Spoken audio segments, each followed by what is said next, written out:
Fico aí, fico. Peraí. Agora estamos começando, finalmente. Ele, infelizmente, saiu, chamaram de novo aqui. Acho que é um probleminha na internet dela. Então vamos ler? É a perícope? Leia, por favor.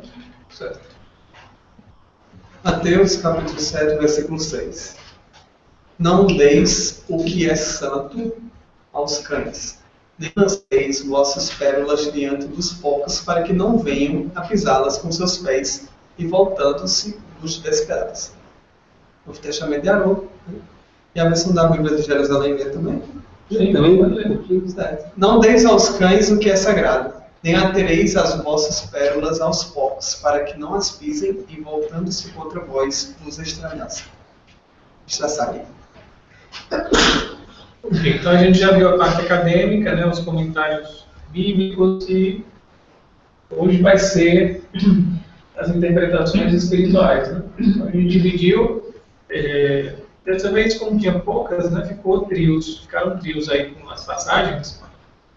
E o primeiro é Pastorino. A gente já viu esse Pastorino, né? Que ele faz o comentário bíblico e depois ele faz o comentário espiritual. Também? Viu também. Pronto, agora.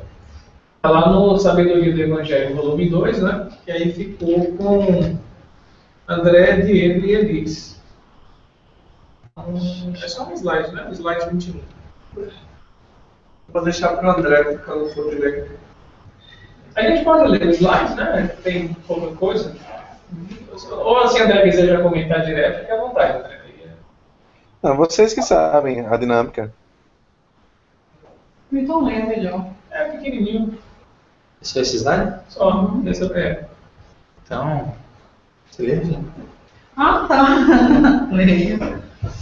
Antes de revelar-se a verdade a respeito da doutrina, verifique-se o grau de adiantamento de quem vai recebê-lo, pois poderá suceder que ainda sejamos perseguidos e mortos pelos que não estão em grau de entender o ensino.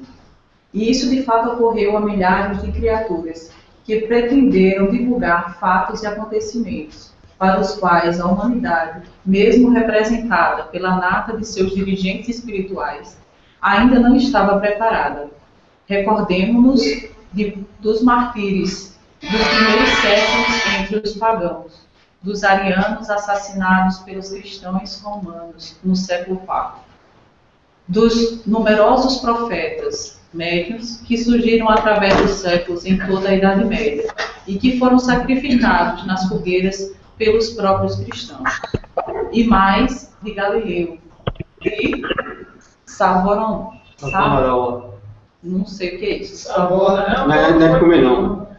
Do Giordano Bruno, de João Rosa, de Joana d'Arc e de tantos milhares que nem podemos enumerar.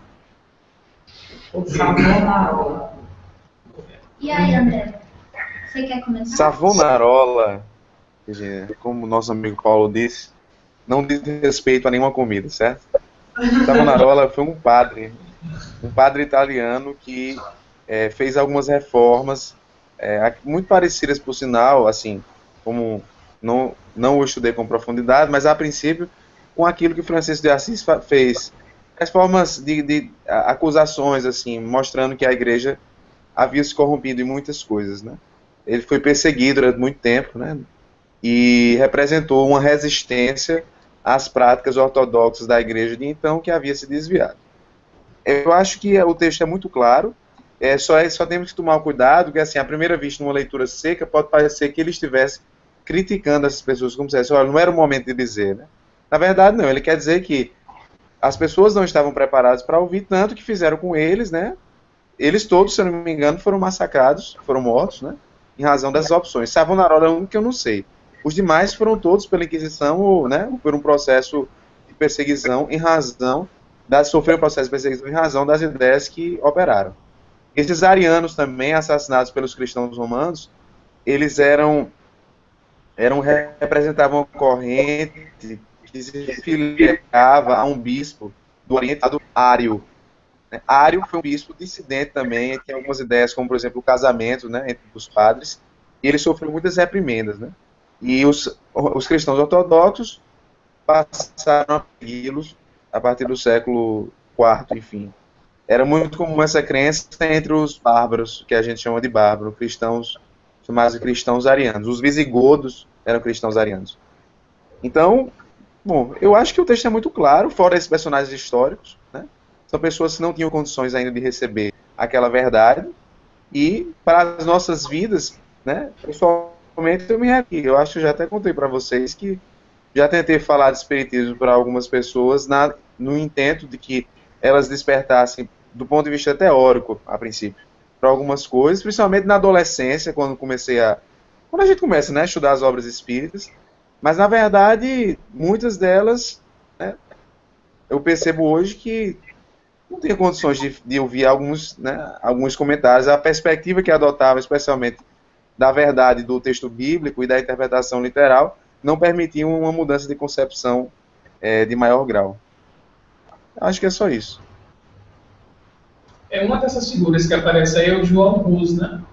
Que é uma das encarnações de Kardec. Kardec. Então é importante a gente saber disso. Ele foi um tcheco, século XV, e foi assassinado, né, levado à fogueira, porque queria tornar público, né, o conhecimento da Bíblia, um pouco antes de Lutero. E Ele não sabia nada. ele, antes de desencarnar, dizia, né, eu sou apenas uma ave menor e vai vir um cisne, que era Lutero, que ele já imaginava, né, tinha intuição que viria Lutero para abrir as portas, né, para todo mundo pesquisar. Então é Allan Kardec. Inclusive no congresso que teve lá na França, em 2004, Divaldo escreveu, rodou muito na internet, um texto de Leon Denis, em francês ao contrário, né, e assinado pelo Leon Denis, dizendo justamente, confirmando essa informação. E Kardec foi o João Hus, tcheco. Fantástico. Muito bom. Ok, eu Então, ok, Diego, tranquilo. Elisa, ainda não chegou. eu chamei, mas não. Pô, dessa galera aí, só o Galileu que não foi certificado, né? Porque ele voltou atrás, né? O Giordano Bruno foi o Giordano Bruno. É interessante a história do Giordano. Ative seu som para falar, ele estava falando. Eu acho que Galileu sofreu prisão domiciliar. Creio que não foi morto. A pena dele foi esta. Eu acho. Não, mas recuou. E voltou para trás. Assim, o único ponto que eu questiono assim é até que ponto não se pode atirar pérolas aos porcos, né? Porque se você for parar para pensar, né, a mensagem de Jesus era de fato uma pérola, né? Uhum. E uma série de comentários que ele traz aí, né, desse cuidado que a gente deve ter, né, com a agressividade da pessoa que vai receber a mensagem, né? Uhum. Mas Jesus mostra justamente o contrário, né? Ele mostra o quanto a gente tem que ser resignado na defesa da palavra, né? Então eu acho que é justamente essa questão, até que ponto a gente tem, né, como prover essa pérola, né? E ao mesmo tempo o próprio Jesus responde, né? Porque havia muito do conhecimento de Jesus que não era dado às massas, né? Então ele mesmo, quando os discípulos perguntavam, né, por que você fica oculta, né? Fala por parábolas, né? E ele fala, né, não ponhais a cadeia sobre... Aliás, ponhais a cadeia sobre... Ok, não ponhais debaixo do velador, né? E aí você para pensar, né, que ele de fato reservava as suas pérolas aos discípulos, né? Mas, de qualquer forma, a essência da sua mensagem era transmitida aos outros sobre a forma da parábola. É a mesma coisa que você pegar o ensinamento judaico, né? Se você seguir ao pé da letra, ele se baseia numa vivência, né, de uma série de práticas que muitas vezes são muito restritivas, mas que é um instrumento pedagógico e que, na sua essência, ele vai conter a mensagem divina, né? Mas não de uma maneira... Você perguntou e respondeu, não foi? Foi porque veio na minha cabeça. Tá. Deixa eu só falar esses personagens que o pastor Igor cita, aí a gente pode pensar assim, então a gente não deve ter nenhuma tarefa mais coletiva, não deve publicar livros, né? Porque pode ser assassinado. Não, eu acho que a intenção do pastor Igor não foi, né, causar um temor. Porque o Jordano, o João Bush, o Joana Dark, todos aí, eles não queriam converter uma pessoa, vem aqui que eu vou converter. Não, eles falavam para o mundo que eles entendiam. Não era uma coisa assim, mas eu vou converter você, não era uma coisa pessoal. Ele falava para o mundo, e aí quem quisesse pegar o livro, ler, né? A preocupação é mais com a pessoa do que a sua própria integridade. Exatamente. A violência que você faz é querendo impor. Isso. E não medo de ser machucado. Eles não tinham essa intenção. Joana Dark foi uma que eu mais li, né, a respeito. Ela não tinha nenhuma pregação, nem pregação em si ela tinha, né? Ela tinha função mesmo de libertação. A libertação se devolver a coroa lá para o fim, né? O problema, na verdade, é que ela se tornou tão popular que aí os assessores do rei diziam, olha, cuidado, essa mulher vai querer tomar. Quer dizer, eles jogavam para ela aquilo que eles eram, né? De ambiciosos e tal, e ela não tinha, estava nem aí. E foi traída. E o Giordano, só para fechar, né, o Giordano foi um filósofo italiano, ele tinha ideias de pluralidade de mundos habitados e reencarnação. Ele era um ocultista. E aí ele falava à igreja, cala-se, ele não calou, aí morreu. Carol quer fazer um comentário. A Carol pode. Deixa eu ligar aqui. Não, Carol, acho que estamos lhe ouvindo. Se ela se ativa. Ela desativou. Pronto, agora. Ativei agora? Agora sim. Oi, gente, boa noite. Saudade de vocês. Eu não sei, toda vez que vocês abrem o meu áudio, passa um avião. Ah, é verdade. O comentário que eu queria fazer foi baseado na fala de Diego, que me despertou. Me ocorreram duas coisas aqui. Primeiro, que a passagem fala de não atirar. E... Tá ouvindo, João? Estou ouvindo. Ele fez uma careta assim. Eu estava mais atento. É isso aí, fala.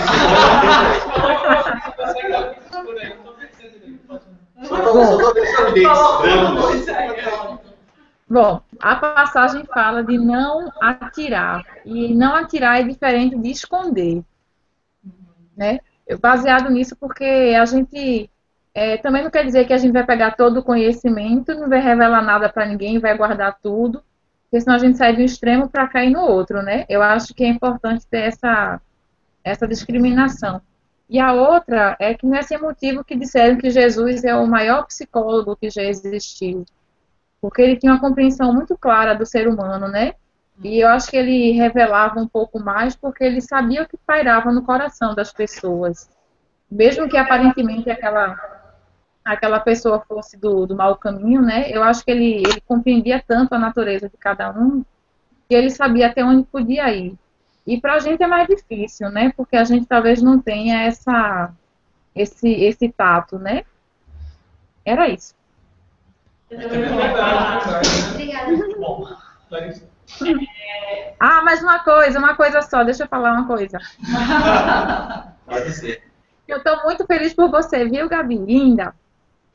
Você quer muito bem, vai lá. Vou continuar falando de caridade, né? Porque ele fala que a gente não pode levar para extremos, né? Quando diz que não atire pérolas, né?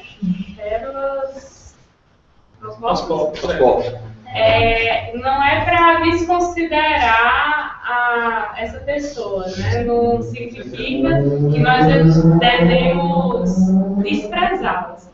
E tampouco a gente deve considerar que o conhecimento fique restrito, né, a uma determinada elite, um determinado segmento. Não. A gente não pode levar para esses extremos.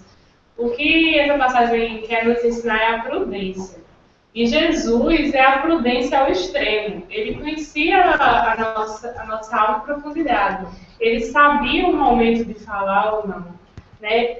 Só que nós somos imperfeitos ainda.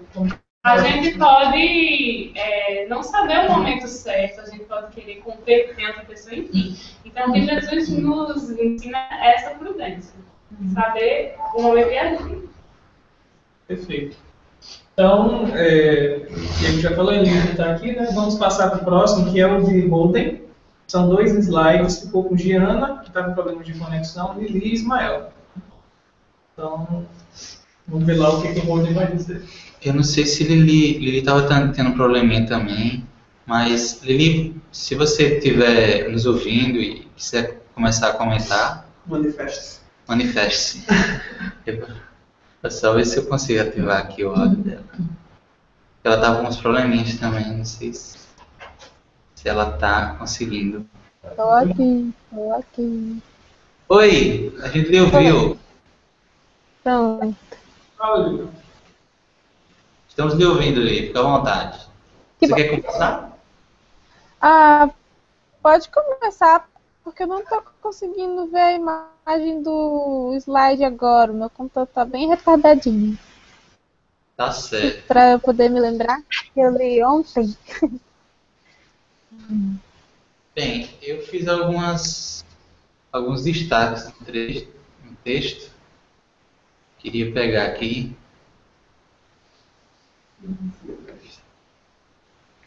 Pérolas. Agora, só tem um slide também, né, de Rosa? São 2, mas a gente tem vontade de comentar. Não precisa ler, não. Eu vou optar por ler um pequeno trecho aqui, ao invés de pegar e ler tudo. Coisas interessantes que ele falou assim, sabe? A fala de Holden às vezes parece um pouco exclusivista, sabe? Mas é o modo dele falar. Ele se refere muito ele diferencia nós profanos e o homem espiritual, né? Então, às vezes a palavra profano para a gente é algo muito forte, né? Dizer que nós somos os homens espirituais e o resto é profano. A ideia não é essa, mas essa comparação com quem procura o algo mais espiritual e quem está só nas coisas materiais, né? E ele fala nada das pérolas. São como essências preciosas que, quando em recipiente aberto, se volatilizam rapidamente. Quer dizer, são preciosidades que a gente precisa ter muito cuidado com lidar o trato com a pérola, com a revelação, né? Então, eu preciso ter muito cuidado. E aí ele fala uma coisa interessante aqui, do instinto do pudor. Ele fala que o senso do pudor, essa parte aqui, é uma sentinela que a natureza colocou à entrada do santuário da vida. Eu nunca tinha pensado nisso. Por que existe o pudor, né? Até o instinto do pudor existe por uma razão. É um cuidado que a gente tem que ter com toda essa parte genésica da vida, né? A lei de conservação.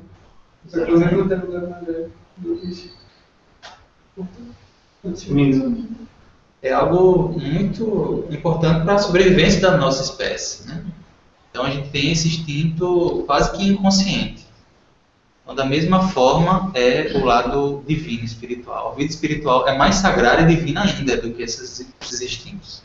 Por isso deve estar em volta também em mistério, entre aspas, né? Sobretudo a sua origem ainda frágil e delicada. Por isso que precisa ter um cuidado a mais.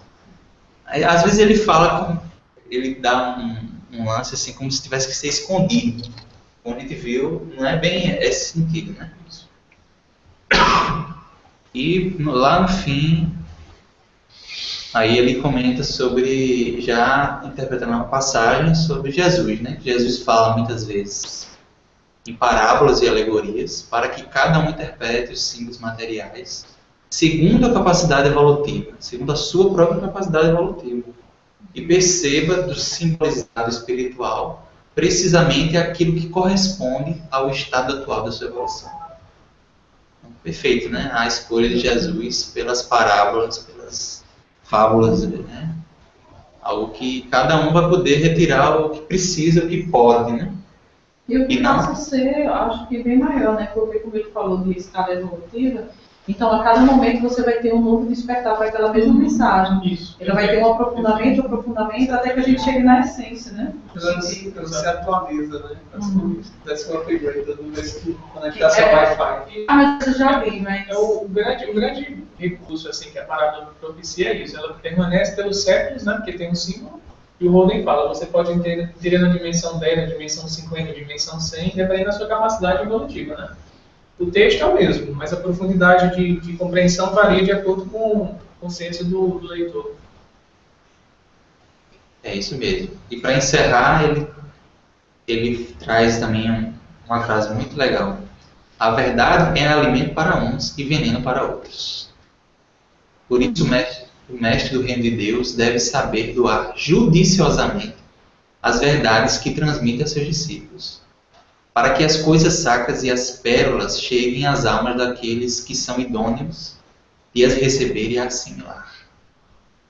Quer dizer, é aquela história não sei se foi o Chico que comentou, que é preciso de uma gota de verdade, uma bacia de amor. Quer dizer, né? A verdade às vezes ela pode ser violenta, pode machucar, não é querendo dizer que a gente precisa mentir, né? Não é incentivando a mentira, mas o discernimento, né? De saber. Que tudo que a gente comentou também semana passada um pouco. Você falando isso, eu lembrei da própria expressão, do lançar. Lançar é o que machuca, né? Você não lanceis. Inicialmente ele fala não dê e não lanceis, né? Na Porque própria... não dá o que é santo aos cães, né? Porque o cão ele se alimentava, então talvez fosse mais a ideia. Tem que ver como é que está no grego, mas Haroldo deve ter sido bem cuidadoso. E o porco é lançado, exatamente. São dois movimentos. E aí entra naquilo que a gente viu na semana passada. Não é o fato de você, na historieta do Palmidinho, que aí ele fala, não é só o fato de você achar que tem a verdade, tem a resposta, mas muitas vezes a inteligência está em não entender o grau do outro e não falar. Então não deis e nem lanceis. E o lançar tem essa violência, né? Esse ato de agressão. Lili vai falar e Carol perguntou. Eu acho que ela fez uma reflexão, né? Quantas Fez vezes uma nós reflexão. estamos falando a verdade e estamos errados, né? Não, eu tô certo. Acha que tá, mas não tá. Você pode falar, né? Oi? E, Tá me ouvindo? Estamos. Ok. Eu achei interessante. Eu lembrei de uma história que eu não consigo lembrar quem. Essa parte que ele fala que a verdade pode ser um veneno, né? Ou um antídoto para alguém. Alguém disse que uma vez falou, não existe o diabo, que o diabo não existe, você é responsável pelas suas próprias, pelos seus próprios erros, não sei o quê. Essa pessoa ela era evangélica, né, e ela fazia tudo certinho porque tinha essa crença, né, que se fosse fazer algo errado, o diabo ia pegar ela, ou então Deus ia castigar nesse sentido. Só que aí essa pessoa se convenceu, depois da história, de que quem contou estava falando a verdade. E aí essa pessoa virou totalmente rebelde, fazendo tudo que ela gostava, né, sendo errado ou não. E aí isso não foi legal, né, porque para essa pessoa era importante a crença no diabo, era importante essa restrição, né? E quando você fala para ela que ela não tem alguém lá que está restringindo, que vai pegar ela, que ela vai sofrer por causa de alguém, foi suficiente para que ela não freasse mais os impulsos que ela tinha, né? É uma história concreta dessa questão, né? De poder ser, de a verdade poder ser um veneno também. Então, cada um de nós tem um contexto próprio, precisa de uma certa verdade para viver bem, né? Uma parcela da verdade. Então, se aquela pessoa, como ele falou, tirasse as referências de bem e de mal, ela ficaria sem o freio que a educava, querendo ou não. Né? Então tem muita gente hoje que precisa mais olhar coisas do Velho Testamento, até a gente, se a gente fosse ser bem sincero, a gente pega coisas do Velho Testamento ainda, né? O Velho Testamento está superado, é uma coisa já antiga e na verdade não é. Para muitas pessoas ainda é o que é difícil de viver. Para a gente, né? Algumas coisas. Sim. Então imagina a lição de Jesus, né? Imagina a lição dos Espíritos, que cada vez mais aprofunda. Então é respeitar o que cada um pode assimilar. E eu acho que a verdade que a gente conhece ainda está muito contaminada com as nossas inclinações, as nossas tendências, as nossas ignorâncias, né? Então, por mais que diga, mas a verdade ela é uma só. Ok, mas o nosso nível de compreensão naquele momento ainda não é tão bom que possa estar isento de qualquer particularidade, né? E quando é citado a frase de Chico Xavier, a gente vê que a verdade ela é uma caridade. E a gente não pode fazer uma caridade para o outro de forma que o exponha, que o humilhe, ou que tire a sua dignidade enquanto ser humano. Então, a verdade ela também tem que vir com essa mesma centelha de amor, né? Ou então que provoque até uma questão psicológica, de ficar perdido psicologicamente, né? Uma luz tão forte que vai acabar trazendo buscar e agora? Onde é que eu vou? Qual é a minha base moral? Eu fico perdido. Pode até levar ao suicídio. Eu fico perdido, né? A Carol quer falar. Ela já tá com o dedinho. Olha o avião, cara. Ative esse áudio aí, pra gente ouvir. Você quer que eu ative? Então eu ativo. Pronto? Pronto. Opa! Ah, tá. O que eu ia falar, minha gente, é que eu já vi caso do outro dizer uma verdade de uma forma tão bruta da pessoa entrar em surto. A coisa é séria, de verdade. A gente pode causar realmente mal com a verdade mal colocada. E é por isso, né, assim, uma das questões que a gente vem com o esquecimento do passado, é uma das questões, e por isso ele não deve ter a prática da regressão por curiosidade. Da regressão e da manifestação mediúnica na frente dos frequentadores da casa.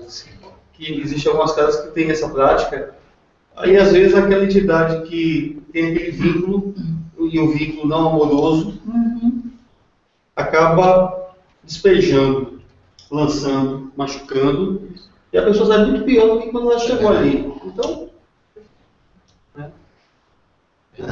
Sim, pronto, ela já comentou? Já, ok. Vamos seguir. Lá seguindo, né? Só queria comentar sobre Ismael Leu. Ele falou que o pudor é como se fosse um sentinela, né? Então acho importante ter essa interpretação, né? De que a ingenuidade pode fazer com que a gente se perca, com que a gente erre, né? Por exemplo, não falando com relação ao conhecimento, né, de coisas sobre a vida espiritual. Mas quando a gente vê, não deu o que é santo aos cães, né? Então, quando a gente é ingênuo demais, a gente pode acabar sendo enrolado, a gente pode acabar se perdendo. E tem a passagem que a gente vai ver, né? Jesus fala, sede mansos como as pombas, mais sábios ou prudentes como as serpentes. Pode ser um bobinho. E aí vem o equilíbrio, né? Isso. Vamos lá. Próximo é Caligari, né? Larissa já citou alguma coisa, que é o 24 e 25. Né? São 2 slides também. Larissa, Larissa, Carol e Iago. Vou dar a vez para elas começarem. Eu termino complementando. Eu vou complementar no final. Eu dou a vez para vocês começarem. Larissa, mas, gente, eu não li. Sabe, eu tô com dificuldade de abrir, sabia? Eu até falei que hoje eu até queria fazer meu computador, né? Porque eu não consigo. Eu até pensei em comprar os livros, todos os livros. Não precisa, né? É só entrar no Facebook. Eu vou trazer meu computador para alguém. É que eu sou meio leiga, eu sou aí no Facebook, vejo e-mail. Então, Mas pode ler? Carol também tá para comentar. Fica à vontade. É o quê? É para ler e para comentar. Fica a seu São critério. 2 slides, né? Quando for um só, a gente pode ler, mas Esses são dois? São 2. A minha sugestão é que a gente leia, porque eu achei um texto tão bonito que eu estou achando que eu vou perder se eu for comentar. Gabi também dá um ok aqui. Então, Gabi tá Eu posso ler, então. Eu posso cooperar lendo? Pode, ótimo. Ao recomendarmos que não ofereçamos aos cães o que é santo, nem lancemos aos porcos as nossas pérolas, o mestre referia-se, evidentemente, a determinados tipos de homem, ainda muito atrasados, intelectual e moralmente, aos quais não convém sejam revelados conhecimentos superiores ao seu grau evolutivo, para que não contraíam perante a justiça divina a maior soma de responsabilidade do que poderiam suportar, nem venham a prejudicar o próximo com o mau uso deles. Isso não quer dizer, entretanto, que desprezemos tais criaturas, considerando-as indignas de nossa solicitude. Para que você tinha falado, né? Não desprezar, não achar que são pessoas de menos importância porque não vão entender. Não é nada disso, são menores, né? Dá um valor depreciativo. Porque antes Jesus falou que não julgueis, né? Veja todo o conjunto da passagem. Eu acho que a preocupação deve ser sempre com o outro, né? Quer dizer, eu estou fazendo ou não fazendo tal coisa, mas para ele, né? Para poupá-lo, para não prejudicá-lo. A gente tem no processo de empresa, outras relações, tem o famoso feedback. O feedback é uma coisa muito assim, difícil ainda nós, porque a gente leva para o lado pessoal, mas quando a gente toma cuidado, quem vai dar o feedback? E se esforça para mostrar que a preocupação, o feedback é com o outro, que não tem o intuito de humilhar, de rebaixar, né? E você faz isso assim, só os dois, sem expor, é mais fácil a pessoa compreender e aceitar aquilo ali, né? Então, eu acho que essa questão, ela diferentemente da questão do desprezo, né, na verdade, é você ter a capacidade de perceber qual é o limite da outra pessoa, né, e você não dar certas armas, vamos dizer assim, que para ela seria de mau uso, né? Ela poderia cair. Posso dar um exemplo?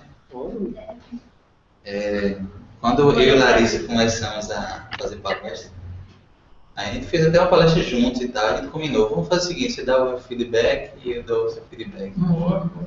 Aí eu vou dar um exemplo negativo de minha parte. Tá? Eu me arrependo de ter feito isso. Aí eu elenquei lá, fiz a lista toda, como deixei passar nada. Você respirou, aí eu cheguei, olhou para frente, né?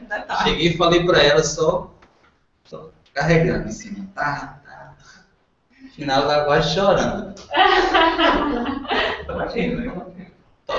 Um exemplo totalmente errado de como fazer um feedback. Tantas coisas que como se eu já fizesse uma palestra incrível, né? Então quer dizer, é importante. Agora, ao mesmo tempo, nessa questão, porque a gente, como a maioria de nós aqui sempre dá alguma palestra, alguma falação, é muito importante que nós nos coloquemos o que é que a gente quer de retorno, sabe? Eu, por exemplo, eu sempre espero crítica. Faça suas críticas, porque eu sei que é com ela que eu vou poder melhorar. Sim, mas você já está nessa maturidade. Agora, cada um precisa se colocar, assim, até onde eu aguento, né? Eu acho que isso também não é um grau. Tem pessoas que são mais objetivas, então, de repente, se eu chegasse e dissesse, em vez de eu trazer uma obra escrita, eu dissesse isso, isso e isso, funcionaria melhor, porque eu fui objetivo naquele ponto. Outras pessoas são mais detalhistas, queriam mais informação, mas como você percebeu isso? Não, foi naquele momento, por exemplo. Então, eu acho que entra bem no nível da vivência de cada um. Por isso que é muito delicada essa relação de feedback. Na empresa que eu trabalhei, nós tínhamos uma rotina de trabalho, né? Do avião. E lá a gente tinha a obrigação de dar o feedback para o funcionário uma vez na semana, né? Então, inicialmente a gente via resistência, mas depois já era incorporado na rotina, então já não existia mais. Já eles muitas vezes pediam, me dê meu feedback, tal. Você sente a diferença. E tivemos um caso que foi, assim, eu acho que um dos mais sensíveis, que nos ajudou a entender a posição do outro.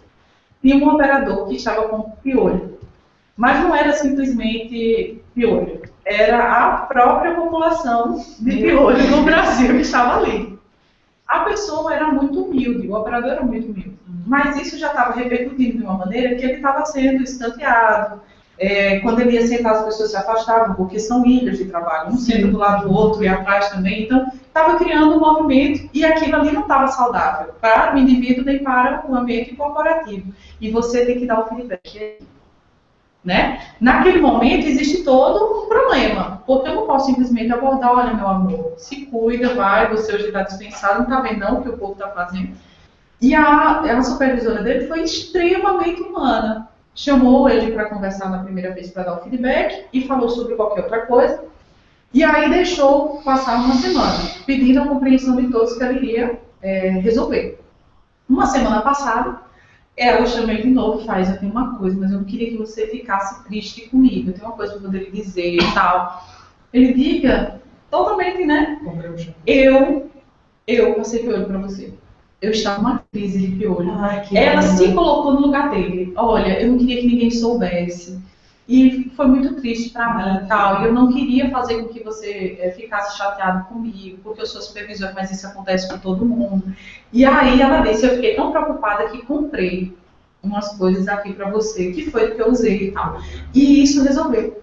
Né? Isso resolveu a relação social, isso resolveu uma questão que muitas vezes você vê trabalho, amizades eu não preciso ter, porque aqui eu tenho colegas, mas é ali que você tem um exercício do humano. É ali onde você está numa posição relativamente superior ao operador, mas que, na verdade, vocês são humanos. E como você agiria, né? Então, isso para mim foi uma lição, porque até hoje eu ficaria pensando que tipo de solução, que tipo de abordagem eu iria fazer, que aquilo ali não soasse agressivo. Né? Muito bom. É caridosa. A cara de gente, que linda.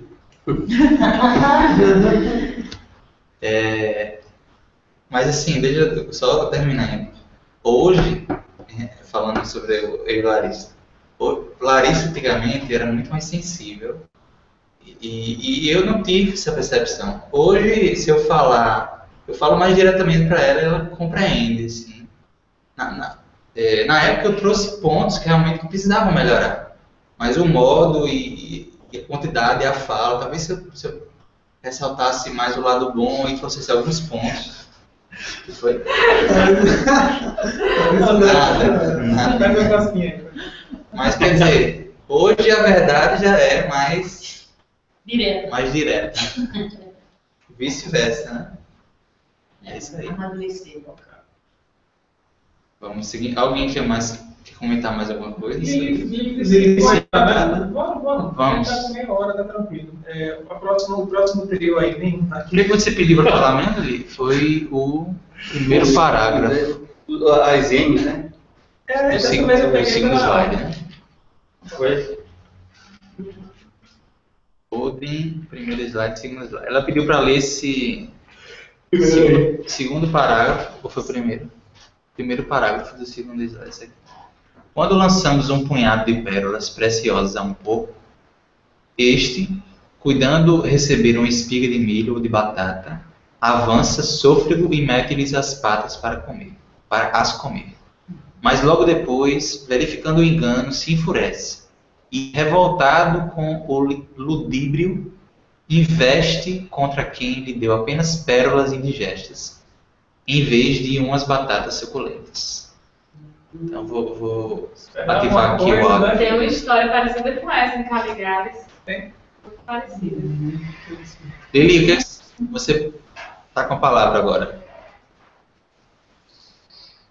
Obrigada.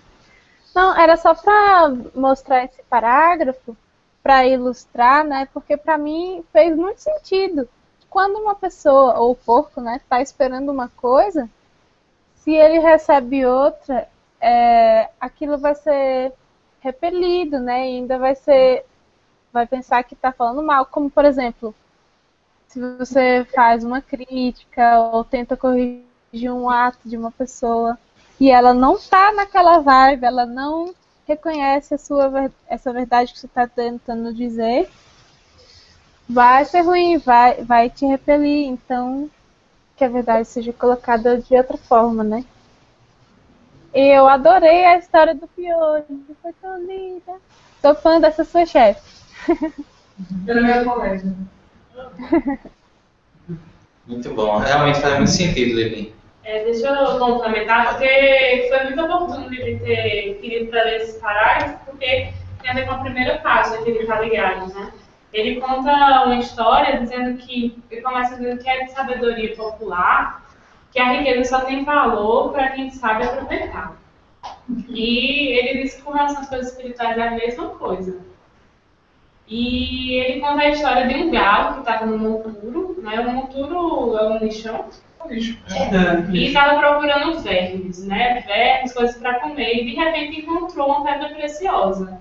Olhou assim para a pedra e disse: para mim nada vale, né? Se um lapidário que encontrasse serviria para alguma coisa. E continuou sua jornada para procurar vermes. Então, mostra, né, que a necessidade dele era outra, não era como uma pedra preciosa. Então, tudo depende também da necessidade, como o Paulo falou, da pessoa que vai receber. Né? A gente tem que pensar sempre na pessoa que a gente está lidando. Inclusive, tem uma recomendação, não sei se é no Evangelho, que diz: a caridade, ela muitas vezes ela pode se dar pela palavra apenas, né?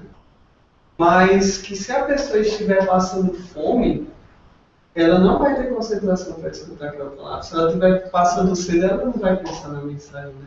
Ela vai pensar primeiramente em atender às necessidades físicas. Perfeito.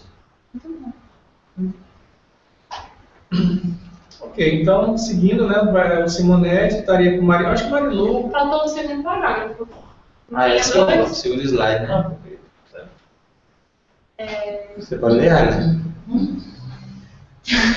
Tem que ler, né? Essas palavras visam a ensinar-nos a proceder com tato e prudência, aguardando a ocasião mais oportuna para que nossa semeadura produza os resultados desejados. Pois, como é notório, todos assimilam facilmente aquilo que lhes interessa, enquanto o mal toleram o que não lhes decide. A curiosidade ou não lhes traga proveito imediato. Jesus, conhecedor profundo que era da psicologia humana, sabia disso, e daí a recomendação em tela, para que não malbaratássemos nossos esforços de catequese com quem se ressinta das condições mínimas de receptividade ao trato das coisas santas. Até você está gastando energia que deveria estar sendo usada num outro momento, com outra pessoa, né? Você está ali querendo converter alguém. Tanta gente que teria condições de receber, você não está percebendo qual seria o público ideal.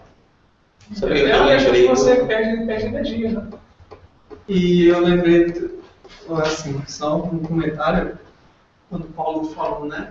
Às vezes a gente, é mais uma questão de estar olhando, foi qual? Não lembro agora. É mais uma questão de estar olhando o próximo do que estar olhando a gente mesmo. O Paulo falou, né? Eu acredito que na verdade seja os dois.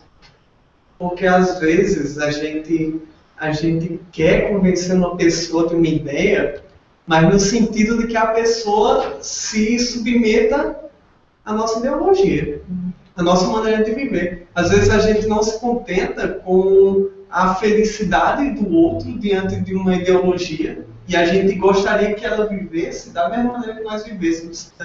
A gente não aceita o fato de viver mediante as diferenças, né? E eu já passei por isso também, né?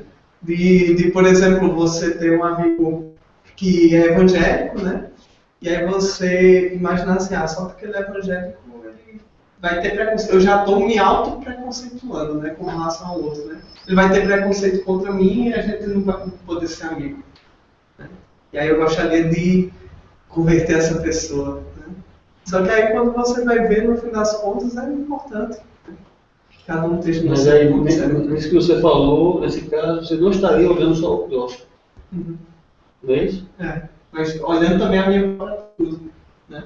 Não, Ele falou, ele é cuidar, assim, ter um olhar de cuidado com o outro, não acho que você quis dizer isso. Exato. Sim, Sempre que eu tento converter alguém ou violentar, como Bezerra fala, alguma consciência, eu não estou olhando ele.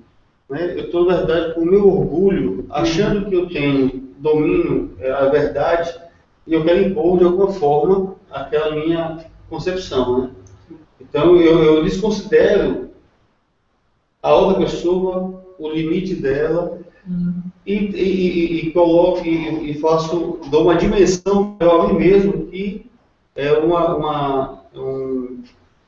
um efeito do orgulho que a gente tem, né? Perdeu a sua medida, né?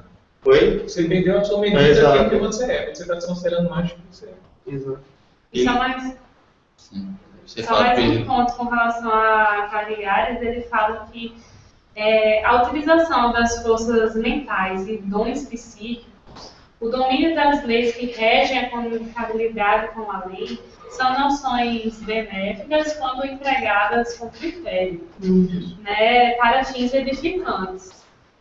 Mas para quando calcando pessoas ignorantes ou inescrupulosas, né, podem ser desnaturadas, transformando-se em instrumento para a prática do mal. Então, isso aí eu comecei a pensar. No início, né, das religiões, existia muita questão dos iniciados, né? Então, talvez por isso que existia, né, essa religião secreta.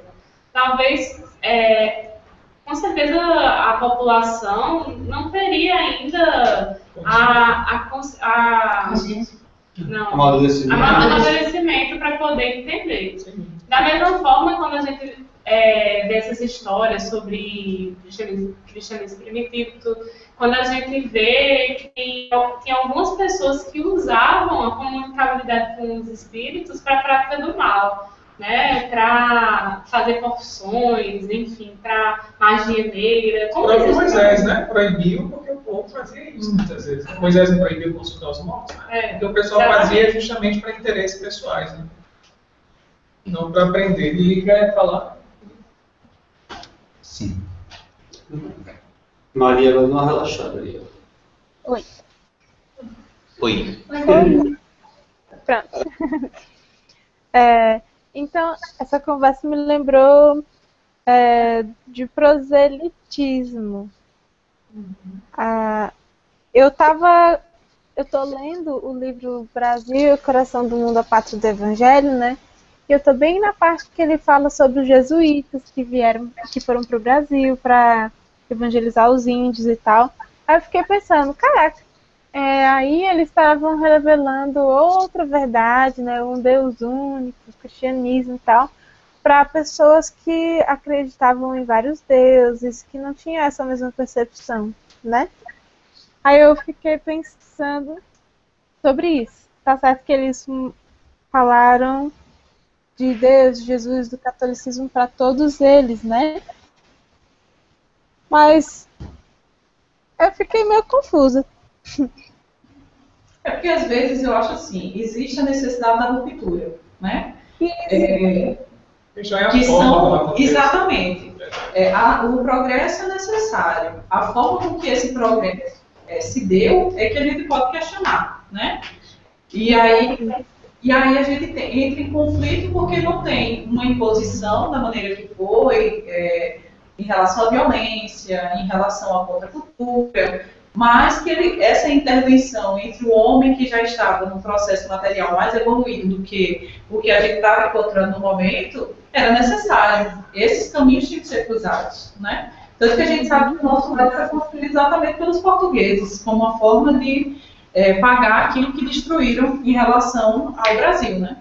Então, não sei se antecipei aí, mas tudo bem. Existia um plano. Não. Existia um plano, mas E aí... Fala. por vezes ele foi mal executado, né? Realmente houveram, em momentos, a gente disputa alguns casos de violência em relação à própria cultura indígena, né? Muito se perdeu, houve extinção de muitas tribos e dispersar, ou então mesmo uma coisa que eu acho que é mais violenta ainda, você tirar do povo todas as raízes dele, né? Como era costumava se fazer, né? A dominação naquela época, o Império Romano chegava e impunha a sua cultura e, de certa forma, descaracterizava o povo. Quer dizer, então, é preciso... O romano não era tão ruim assim. O romano não era tão ruim. Porque ele ainda pegava... Aceitava ainda ter um pouco... Mas antigamente era assim, e era um lavar, chamava de limpeza étnica, né? Na verdade, começavam a exterminar o povo mesmo, e as mulheres casando com homens da sua raça. Quer dizer, obviamente, esse exemplo é o extremo, né, desse lançar. Mas, como vocês comentaram, tiveram também outros missionários que chegaram aqui, como o Anchieta, o Manuel da Nóbrega, que tiveram a parcela também na evolução do mundo, né, e na evolução desse país aqui. E eu pensei também no hoje, né, sobre os evangélicos, né, que eles querem converter todo mundo para o bem das outras pessoas, né? E eu fiquei pensando também, né, na época do Kardec, da gente mesmo como espíritos, né, de mostrar o espiritismo para quem quiser ver e ouvir. Aí, acho que um segredo bom, assim, para não cometer tantos erros, né, é você tentar falar de alguma coisa, falar de Deus, tentar consolar alguém que está sofrendo, ou que não está satisfeito com a verdade que essa pessoa já tem, né? Se a pessoa está feliz na religião dela, se ela está sendo uma pessoa de bem, está razoavelmente bem na vida, essa pessoa acho que vai ser violada, né? Se a gente falar de outras coisas além do que ela tem a capacidade de compreender. Verdade. Bom, o próximo comentário seria do Simonetti, né? Quer dizer, a Marilu, eu acho que ela está no grupo lá no Rio Grande do Sul, acho que ela não deve continuar conosco. Abriu já? Se ela... Abriram lá. Se ela se despediu, eu não lembro. Eu acho que não, mas ela não precisa sentir. Disse que ia passar um tempo, né, longe, a gente fez o seminário. E depois falou da abertura do grupo, mandou foto. Acho que ela também vai ser hoje, né? Vai ser no mesmo dia? Não, é em Goiás, é outra coisa. Aí foi ela, Maiara e Moisés. Então a gente leu os slides de Simonetti, faz comentários para já passar para Paulo depois, que é o único representante do Ribonite. Tem outra mas aí já está tudo. Quem não leu ainda? Vamos ler o Simonetti. O ensinamento de Jesus ajusta-se com precisão à doutrina espírita. O espiritismo não se destina a uma minoria privilegiada. Sua mensagem grandiosa de conscientização da humanidade deve ser disseminada com todos os recursos ao nosso alcance, utilizando-se a oratória, a exposição doutrinária, a imprensa, o livro, o folheto, o rádio, a televisão, o cinema, a internet. Com certeza. Talvez nessa época aí de Simonetti não fosse disseminada. Não, com certeza. Todavia, há também no Espiritismo um aspecto sagrado que deve ser restringido ao círculo dos iniciados, aqueles que lhes assimilaram os princípios e sedimentaram suas ideias. Referimos-nos ao exercício da mediunidade, do intercâmbio com a lei. Continua. Vamos terminar que aqui tem umas coisas assim bastante interessantes para falar. Por essa razão, eu continuo, Paulo? Pode. Por essa razão, Allan Kardec, em O Livro dos Médiuns, revela que podiam comparecer às reuniões da Sociedade Espírita de Paris somente aqueles que se submetessem à iniciação espírita, marcada pelo estudo e a assimilação de seus princípios básicos. Sabia o codificador ser indispensável a essa disciplina, porquanto Somente assim se poderia garantir o aproveitamento da reunião, dando-lhe um cunho de seriedade que possibilitasse a presença dos orientadores espirituais, já que estes não perdem tempo com os curiosos e os imediatistas. Arrasou! Isso é motivo de muita birra no interior, viu? De gente que quer participar de meio. Não é só interior, não. Isso não é só interior, não. Não. Não é só interior, isso é geral. Um dos motivos de acabar com as manifestações, as reuniões de materialização, também se deve muito a isso, a questão da curiosidade, né? E é um tipo de reunião muito específica, muito cuidadosa, né? Tem uma série de coisas que a gente precisa seguir, né? Para estar presente numa reunião desse porte. E alguns centros abriam a guarda e deixavam um priminho, né? De fulano de tal, né? Aquela coisa, participar. E a vibração da reunião não fluía. Eu acho que a primeira questão é a seguinte: quando falar de iniciação, exemplo, né? Um exemplo. Quando fala de iniciação, aí quando se remete a outras crenças, aí você tinha um tipo de peneira diferente. Sim. Né? A iniciação aqui, ninguém está fora, ninguém será preterido, por exemplo, se tiver interesse em estudar, em passar pelo processo, vai estar preterido, né? Você pode participar agora. Grau de conhecimento.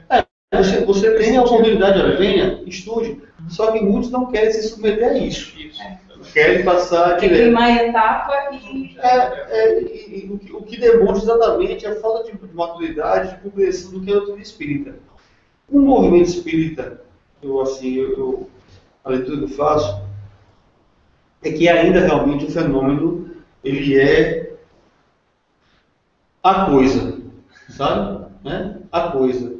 Enquanto que o fenômeno, ele foi inicialmente o objetivo de chamar a atenção.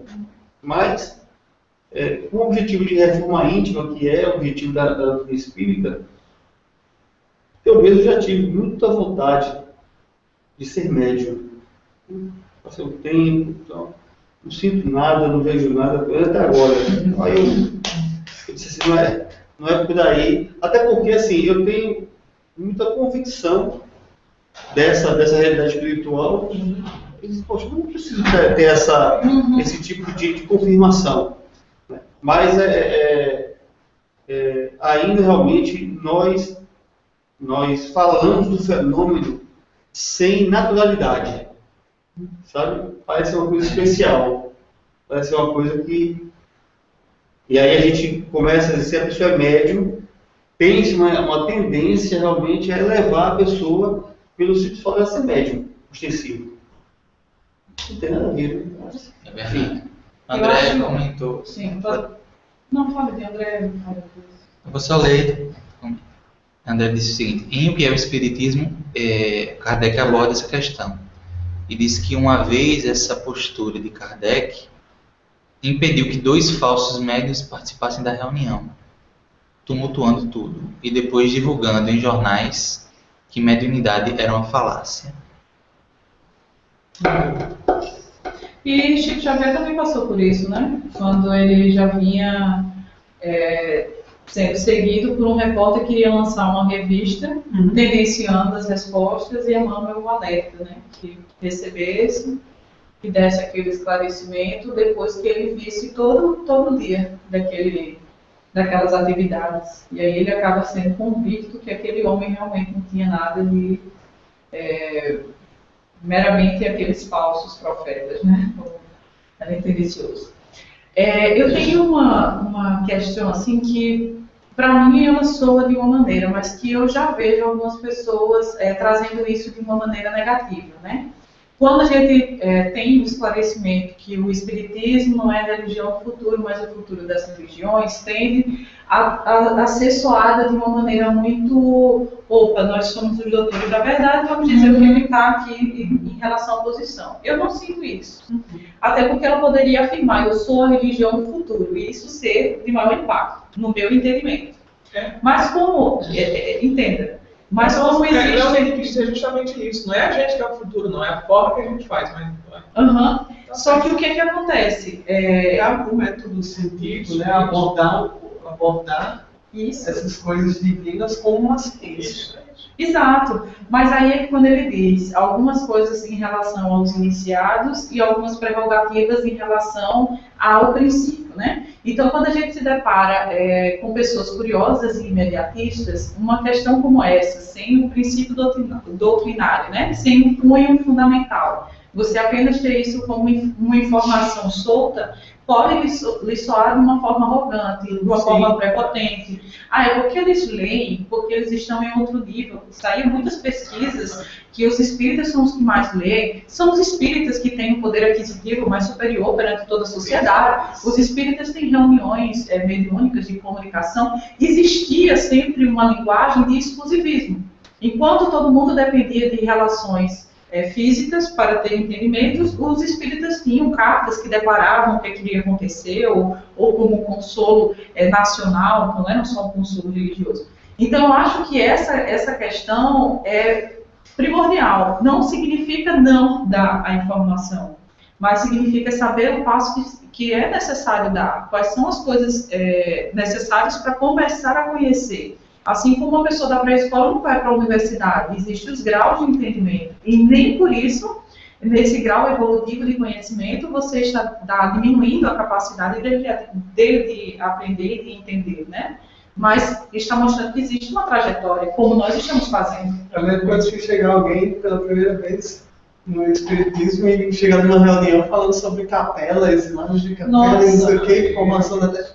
Todo mundo doido aqui, né? Por aí mesmo. Falta esse discernimento, esse toque mesmo. E é algo muito importante. Essa discussão, inclusive, eu ia trazer também agora. Porque uns dias atrás, uma pessoa conversava comigo e disse: rapaz, a doutrina espírita é muito elitizada. Então, para mim, eu acho que a doutrina espírita é muito elitizada. Leva no Maria de Nazaré que essa postura muda. Aí eu disse para olha, eu não tenho como discordar de você porque alguns números dizem. Alguns números dizem. Agora, uma coisa é você ter esse discernimento de público para público. Né? Outra coisa, porque a pessoa já levou para um lado de que muitos desses estudos querendo aprofundar muito e a gente fica... Se referindo também até ao próprio Neto. A doutrina ou o movimento espírita? Acho que em relação ao movimento. A pessoa às vezes movimento espírita elitizado. E no Brasil especificamente. Né? Não vamos raciocinar. No Brasil, o movimento espírita. Essa pessoa estava me dizendo que é um movimento elitizado. Em pesquisas, como você até comentou, isso é uma realidade. Mas sabe quando saiu? Quando virou moda entre os artistas globais dizerem que eram espíritas. Então criou-se um status. Não, fulano era católico, moda ser católico. Aí depois vamos superar. Aí começou os altruístas e os espíritas. Aí pronto, começou a sair essas pesquisas que estariam no meio de um clã. Né? Pertenceria a esse arredondo. Só que, por outro lado, é um movimento que também tem muito lado assistencial forte. Né? Então, realmente, até é difícil você dizer uma frase assim, jogar uma frase dessa que fica uma verdade absoluta. E até porque eu acho que a gente deve ter cuidado com os dois lados, na minha visão, né?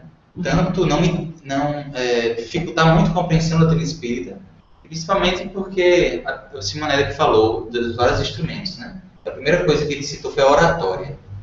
O espiritismo é muito conhecido pela exposição, pelas palestras, né? E se a gente tem um público tal, você traz um público iniciante, você traz como o Diego disse, uma noção muito complexa, é o que às vezes a gente vê em muitas casas espíritas, né? Quer dizer, você trazer uma coisa muito profunda quando o objetivo é outro. E por outro lado, também a gente não ter a visão de que tudo tem que ser simplificado. E que a gente precisa desintelectualizar tudo. Né? Quer dizer, a gente precisa combater a ignorância. A gente não pode incentivar a ignorância. Se alguém não conhece, que ele possa conhecer a sua medida. Agora sim. O nosso desafio é fazer a tradução, né? Pois é, traduzir é o desafio do educador espírita, que é um grande desafio. O bom orador, ele se adequa. Sim. Né? Ele consegue ter vários caminhos, várias linguagens, percebendo do público algo que ele tem. Porque o problema é que na parte de oratória existe uma vaidade muito grande. A maioria de nós, quando vai, a gente quer aplauso. Né? E se preocupa muitas vezes com o linguajar rebuscado, no sentido de poder se colocar, porque a cultura, ela também é um modo de dominação. Né? De você, então, se elevar. Rapaz, às vezes a pessoa diz assim, eu não entendi nada, mas acaba falando bonito. Mestre efeméride. Então, essa é uma coisa que existe, de certa forma, um certo padrão, vamos dizer assim, de oratória, né? Então a gente tenta buscar esse papel. Né? Ele citou Rossandra, só para encerrar esse assunto. Para passar para outro, né? Rossandra, eu concordo totalmente com ela, porque eu já vi Rossandra nas duas. Rossandra, para quem não sabe, é um palestrante aqui da Paraíba. Em duas situações totalmente diferentes. Ele falando para os jovens, que ele fala muito bem. Sim. Muito simples, né? Sem complicar nada, falando do cotidiano do jovem, ele que foi jovem há pouco tempo. E também falando para a universidade. E ele, na verdade, ele é profissionalmente um orador, né? Ele fala para a empresa também, tem um lado mais técnico também. É uma pessoa que conhece muito esse lado. Mas é totalmente diferente. Ele falando, acho que foi num simpósio de medicina e espiritualidade lá na universidade. Ele trazendo conceitos assim, falando para médicos e para pessoas da área de saúde, né? Aí ele aprofundou bastante e fez uma palestra totalmente diferente. Porque ali era o ambiente dele fazer isso, né? Quer dizer, eu acho que ele é sensacional em relação a isso. Você conversa e falou, mas só a questão do João de Ângeles, que já foi muito criticado, ou ainda é criticada, no sentido da linguagem. Sim. E falou-se, né, que ela queria exatamente elevar. Existe como você defender, e existe como você... Ou seja, tem um público, se destina, eu acredito assim, se destina ao público. Né? Eu acho que também o linguajar acaba restringindo, mas é importante você ter uma literatura que possa atender a um público X. Tanto que nos seminários aqui da série psicológica, eu vi amigos meus, psicólogos lá de Recife, que vieram às instituições espíritas e ficaram assim, impressionados com o Divaldo, né, na questão do trato da psicologia. Né? Então é uma forma de atrair um público. Eu posso dar uma vírgula? Hoje, é super rápido, garanto. Hoje eu estava assistindo algumas palestras de Divaldo por coincidência, estava refletindo o porquê da roupagem de Joana de Ângeles ainda ser de freira. Né? Para um ícone tão grande enquanto Divaldo, a contracapa você tem, né? Lá em forma de Joana de Ângeles e tal. Mas, puxando esse frio do que eu falei da questão da evolução das religiões, né, da forma como que é tido. Isso já é um sinal, no meu entendimento, de que você não desencarna e se torna espírita, no sentido de que só existe uma... E que ele abre um leque para esse respeito mútuo, né, porque a gente usa o pastorino. Mas como é que é visto o pastorino dentro da religião católica? Né? Como é que os católicos identificam o pastorino? Né? E aí a gente vê todo um trabalho que Joana faz, mas nessa consciência de que o conhecimento vai vir para todos. Isso independente de que posição você preferiu ver o pôr do sol. Mas a gente está lá para todo mundo. Né? Paulo, né? O Rigonati só tem slide, depois Emmanuel. O Emmanuel tem uma mensagem fantástica. Tem um consolador e tem uma mensagem. O Rigonati, ele vai na linha que a gente já conversou, né, na questão da graduação. Né? Você vai querer ler? Quer ler? Ele fala a questão, né, de graduar o ensinamento de conformidade com a maturidade, com a posição de cada um. Né? Só tem duas coisas que ele fala que eu achei muito interessante, que é o seguinte. Depois ele fala assim, é que Contudo, se o discípulo fosse esperar que aparecessem circunstâncias favoráveis, né, o trabalho se tornaria extremamente moroso. Então a gente fala a questão de você provocar ou você preparar o terreno para que ele fique propício realmente ao ensinamento. Né? Então, só que em primeiro lugar, ele fala que essa preparação ela se dá com a própria autoiluminação, né? Ele chama aqui a autoridade moral. Porque, de fato, eu fico imaginando, Jesus, ele só não foi morto muito antes, ou preso, por essas questões, pela autoridade moral. Né? Pela forma como ele tinha como se expor e o pessoal ficar meio que atordoado com aquilo que ele dizia. Né? Então, se você realmente tem autoridade moral, para você realmente falar, você pegar o exemplo de Paulo de Tarso, enquanto Saulo, né, que assim que foi que Ananias deu aí novamente a visão física, ele primeiro que quis foi ir pregar numa sinagoga lá, né, e já defender o Cristo como Salvador, como Messias. E já se apresenta com outro nome. Oi? Ainda se apresenta com outro nome, né? De Saulo para Paulo. Não, ali ainda não. Ele vai mudar esse nome só depois quando ele vai saber que Estevão foi ajudado por uma pessoa, Sérgio Paulo, se não me engano, caboclo lá, né? Mas o que acontece? Ele foi na sinagoga achando que... exato. Não, eu sou um cara, ele realmente lutou respeitadíssimo, só que ele não tinha autoridade moral no sentido de defender o Cristo. Ao contrário, ele era o exemplo da perseguição. Né? E só não foi realmente morto por a questão Vou pensar que de ele tá doido. esse cara aí tá meio... Foi muito sol que eu achei em Damasco.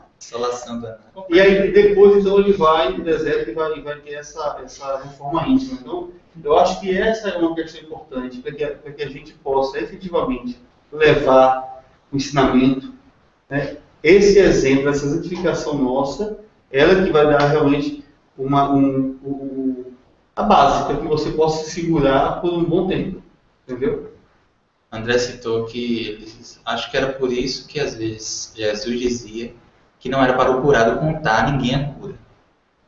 Interessante esse fato, né? O curado não espalhe na notícia não, porque senão Mas você deve vai dar problema. escandalizar, exatamente, escandalizar, né? Causar mais mal do que bem, na verdade.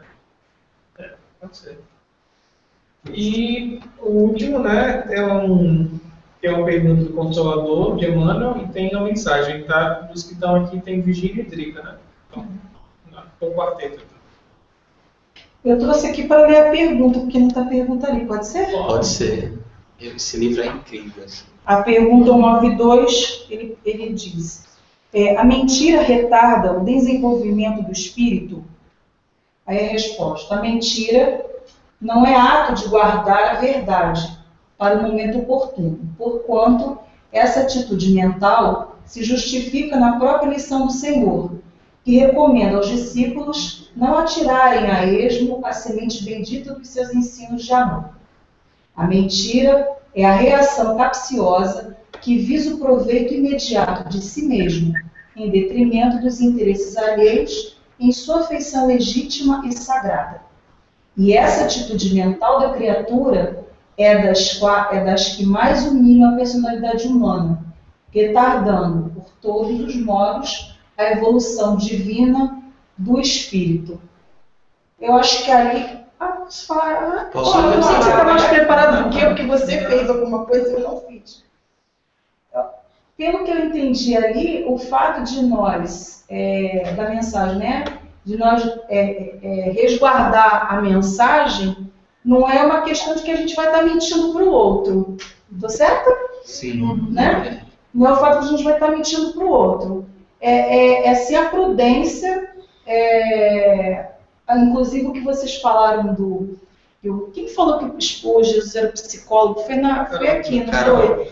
Né? Que ele conseguia perceber a sensibilidade do outro e chegar e falar. Ele percebia isso, né? E é difícil a gente perceber essa sensibilidade. Eu, particularmente, eu não discuto religião. Não discuto. No início da No início da doutrina, há 14 anos atrás, eu era fanática, né? Acho que todo mundo fica um pouco fanático, porque é lindo demais, né? E cada descoberta, eu falei, gente, pelo amor de Deus, é isso, não sei o quê. Eu vibrava. E a gente quer sair falando e não converter. No meu caso, eu nunca quis converter ninguém. Mas eu queria repartir e divulgar aquilo. Nem todo mundo estava preparado para isso. Então, essa prudência nossa não é uma mentira. A mentira é justamente o quê? A gente pegar algo dentro do nosso interesse. É isso sim que vai fazer com que o espírito não cresça, né? E crie débitos aí com a lei. Certo? Uhum. A prudência, você pensa no outro. A mentira, você pensa em si próprio. Imediatamente. Exatamente. Achei interessante essa definição. Mas eu acho que a prudência a gente pensa no outro, mas também pensa na mensagem. Eu acho que é os dois, não somente o outro, entendeu? Na própria preservação da mensagem, da verdade, seja lá o que... A pérola, né? A pérola, exatamente, preservar a pérola também. Vai ler os que se seguem? Só tem mais um, né? Que é o... Você não vai falar desse que eu falei? Mas pode falar porque eu tenho uma... tá. Não, se não vai, mas eu... Nessa daqui, muitas vezes eu bato na mesma tecla em relação à nossa saúde mental, que ela é relacionada a tudo que a gente faz, né? E aí, o que me destaca, o que me chama mais atenção é que ele trata a verdade como um complexo, e não só a palavra, né? Muitas vezes eu falo, mas intimamente eu sinto de uma outra forma, né? Não é só a verdade do que eu poderia dizer, que poderia construir ou acabar com alguém. Simplesmente o fato de omitir a verdade daquele sentido, daquele sentimento, eu vivo uma realidade paralela. A partir do momento que eu não vivo aquilo, ou que não busque transformar aquela realidade, porque nem todas as realidades, não sei se eu estou sendo muito clara, mas nem todas as realidades interiores são as positivas, né? Às vezes a gente não gosta e tal, e a gente vai se trabalhando. Por quê? Porque no futuro, isso muito constante, a gente está vendo pessoas padecerem de doenças mentais, onde elas vão viver de verdade aquilo que elas não partilharam, aquilo que elas não expuseram, né? Que antigamente era tido, tá caducando, tá falando, que não gosta de fulano, mas sempre foi próximo, tá contando coisas que, nossa, fulano, coitado, não merece isso, e conta versões da história da forma que não aconteceram. Mas é dentro da verdade dela o que foi construído, é o que vai contar. Nada daquilo que você cria de verdades ilusórias é o que vai realmente ser concreto, né? E aí é o que é difícil. Por isso que eu citei lá na frente a questão a gente coloca as nossas partículas de ignorância junto à verdade. Então a gente contamina. A gente não consegue olhar diante, tirando a nossa particularidade e vendo o outro, né? E vendo a realidade de nós para com o outro. E aí entra a verdade, a mentira e a prudência, né? Nem sempre é necessário a gente externar aquilo que a gente sente se não for construtivo. Mas eu tenho a obrigação, se a partir do momento que eu entendi que aquilo não era construtivo, de eu tratar, porque é algo comigo, não é com ele. Isso é uma verdade. Isso é comprometimento. Entende? Seria essa relação de sentido. Sai do livro Vinho de Luz, né?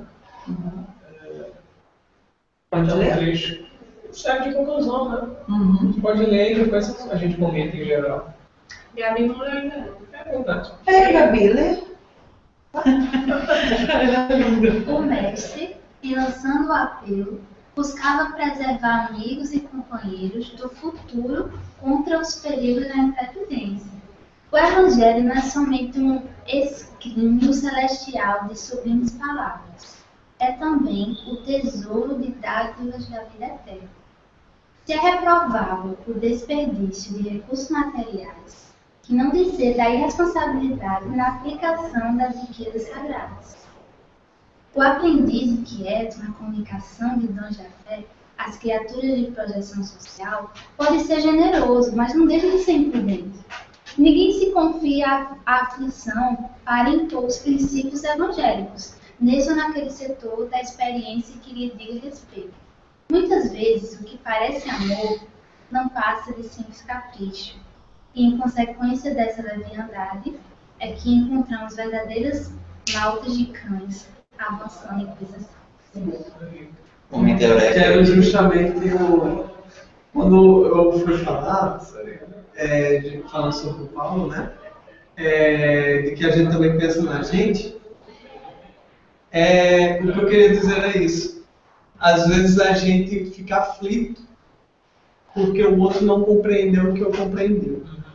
E é justamente esse sentimento de aflição que a gente deve evitar. Não existe porquê da aflição, né? Cada um está no seu momento. Cada um está no seu momento. Não, e a gente não compreendeu o mais importante. Não é o outro compreendeu que a gente compreendeu. É o outro da empate para que ele compreende. Então, porque aí volta aquela questão. Aí eu não estou preocupado com o outro. Eu estou preocupado com a minha soberania, sabe? Com aquilo que eu...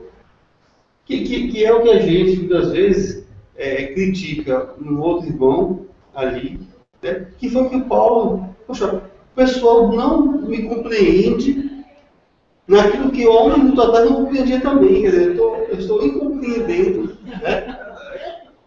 Eu falo que parece amor, não, mas eu amo você, eu quero que você se no capricho. Você vai querer impor a sua ideia de dominação. É a mesma coisa que você tem um trabalho e você fica aflito. Meu Deus, eu tenho que terminar. Quanto mais você ficar aflito, menos vai ajudar. Pois é, fica calmo. Né?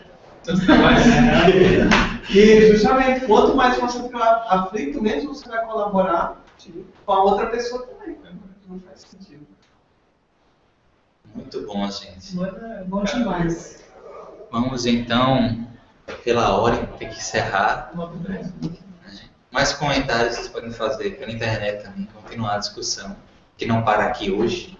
Viola. Oi? A viola. Agora é o momento da viola. Próximo estudo, eu e Maria. Próximo estudo, qual é o tema? Uma boa pergunta. É aquele pedir. E próximo estudo vai ser massa. Pedir vos será ajudado. Eu e Carol. Vai ser massa. Com avião ou sem avião, meu filho? Estamos aí nos comentários.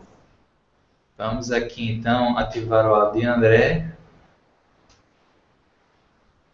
Viola gaiosense, né? Sugira, meus amigos, a música.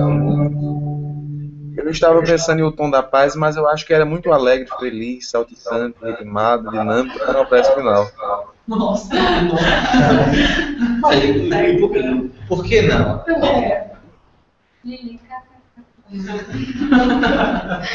Pode cantar essa aí depois. Então, corta. Santos, corta, por favor. A gente faz da nossa vida o que bem quer. Fazer o bem, fazer o mal é opção. A gente nunca vai sofrer o que não fez. Só dou amor e já amou seu irmão. Atenção, cuidado com a estrada que você vai percorrer enquanto está aqui. Se a gente vem pra melhorar, se a gente vem pra aprender, fazendo bem, a gente vai ser mais feliz. Se a gente vem pra melhorar, se a gente vem pra aprender, fazendo bem, a gente vai ser mais feliz.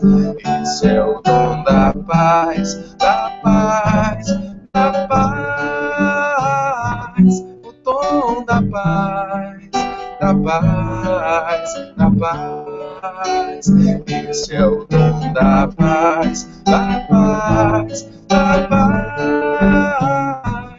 O dom da paz, da paz, da paz.